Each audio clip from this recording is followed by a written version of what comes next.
నేను జ్ఞాపకం చేస్తున్నాను. నీకు ఒప్పుకునే ధైర్యం ఉంటే నీ భర్త దగ్గర నీవు ఒప్పుకోవడం నీకు ఆశీర్వాదకరం, నీకున్న బిడ్డలకు ఆశీర్వాదకరం.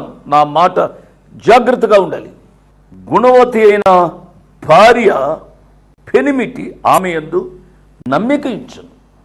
నా ప్రియ ఆడబిడ్డలారా, మీ భర్త మీ యందు నమ్మిక ఉంచే రీతిగా మీరు జీవించాలి. అతని లాభ ప్రాప్తికి వెలితి కలుగదు. కాబట్టి అతని జీవితంలో ఏ లోటు కలగకుండా ప్రేమతో మీ భర్తలను మీరు మంచిగా చూసుకునే రీతిగా మీరు జీవించాలి. మీ జీవితం ద్వారా మీ కుటుంబానికే క్షేమం ఉండాలి అని ప్రభు పేరిట నేను జ్ఞాపకం చేస్తూ ఉన్నాను.